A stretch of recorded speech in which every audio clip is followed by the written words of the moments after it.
Greetings!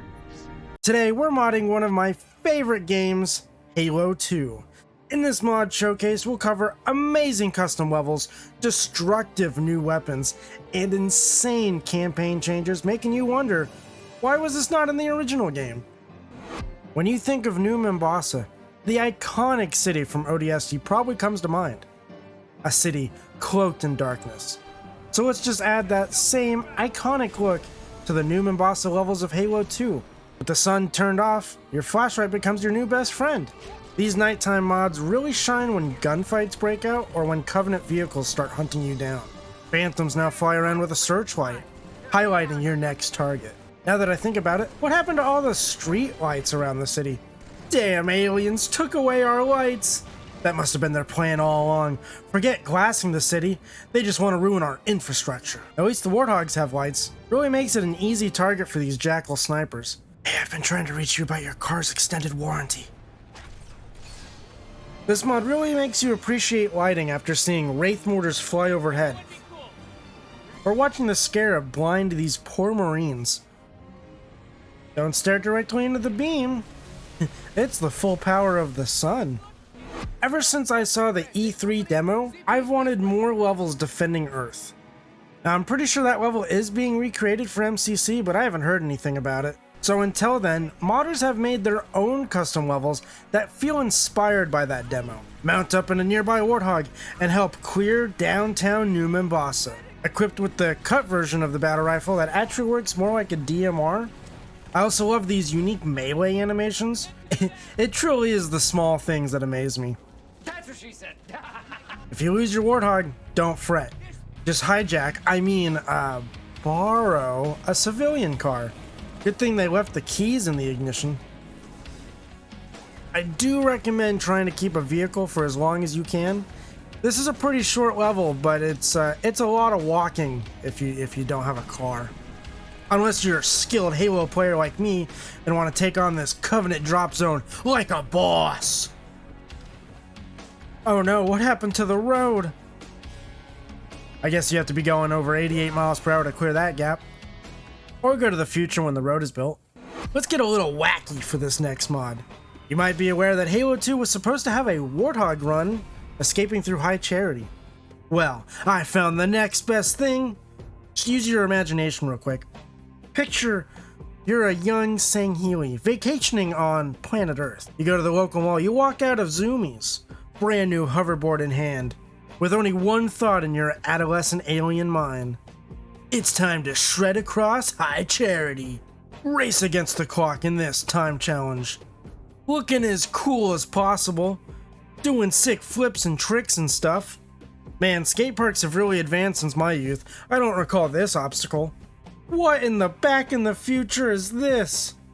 They fly now? All jokes aside, I love finding crazy levels like this. It would be pretty cool if you could actually grind, kickflip, or do insane tricks. Just like any of the skate games or like the Tony Hawk Pro Skaters. Still, a pretty fun but silly mod. I have this theory with my friends that the first Halo game you played will be your favorite. Most say Halo 3 because of amazing custom games. I started with Halo 2, so I have very fond memories of endlessly playing the Halo 2 campaign. So let's just combine the two games. Defend Cairo Station, the first level of Halo 2, completely remade for Halo 3's engine. You actually start on the gondola ride at the beginning. Try to enjoy the calm before the storm with a nice little scenic route. Now at first, I thought I broke the level. No one wanted to defend the blast doors with me. Marines, I think they're selling Girl Scout cookies at the door. I hope they got Thin Mints. Double time at Marines or everyone's getting tag-alongs. After a few encounters, you realize this is the first time you're fighting elites in Halo 3. For whatever reason, they all try to bring their energy swords out too. Small weapon changes like having an energy sword or even detaching the turret enhances this level quite a bit. Where did my machine gun go? Oh, I found it. There it is. Chief pulled it out of his ass, no worries. I guess I have 3 weapons now, that's pretty cool. Sweet, a plasma turret. Will this count as a 4th weapon? Nope, this one works like normal. What's wrong, Chief? You don't want to pocket 2 turrets up there? I guess he's still sore from the first minigun. Since this is Halo 3's sandbox, certain elites will drop their invisibility, allowing you to tiptoe around the station for a change.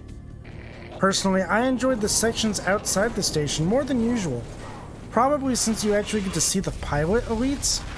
However, I did get turned around in the elevator. I found out if you don't get out in time, it closes its doors and just goes back up. Not the best place to feel trapped. Playing through Cairo Station in Halo 3 was surprisingly refreshing, especially if you've played this game 100 times. After completing the level, the story plays out as normal.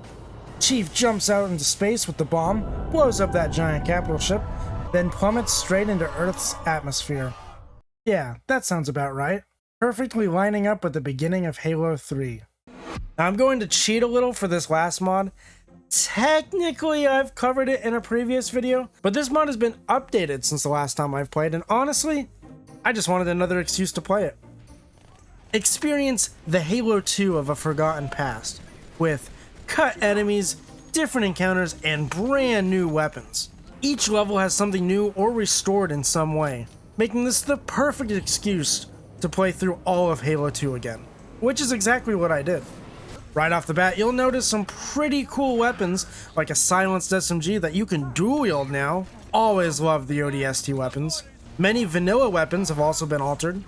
The carbine is a 2-burst carbine now, or a single fire when scoped, similar to the cut battle rifle we saw earlier in this video, which is here as well. The fuel rod, instead of bouncing off every surface imaginable, now sticks to enemies, giving them a giant plasma hug of death.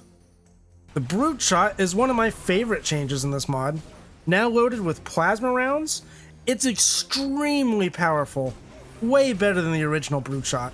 I practically cleared all of Gravemind with just the brute shot. It reminds me of Atriox's Chosen from Halo Wars 2. New weapons you might encounter include the GPMG, which is actually the Halo 2 turret, but you know, first person now. A plasma cannon, which is basically the Covenant's counterpart. Or, if you're graced to find these bulbous friends, shielded friends, you can turn into a riot squad and shield yourself with the Jackal shield. Of course, you can only use this with small hands weapons like SMGs or pistols. And since I brought up the Flood, let's talk about the elephant in the room. I'm talking about the legendary, the mythical, the titillating, tentacle-wielding Juggernaut. The Flood's mini boss fight that you've always wanted. And don't worry, you'll have multiple chances to dance with this bad boy. Along with the Juggernaut, pretty much every level has some sort of new enemy encounter or unique event that was actually a welcome surprise. Some levels, like Outskirts, have sections that are changed completely. Instead of hopping on a pelican, the pelican just doesn't show up here. There's a bridge now. Instead, Johnson leaves in the first courtyard before the hunters appear in whatever the hell this thing is. I've never seen this before, but I like it. Another example is at the end of Regret. After putting the Prophet to sleep, you actually have to fight your way out of the temple to end the level.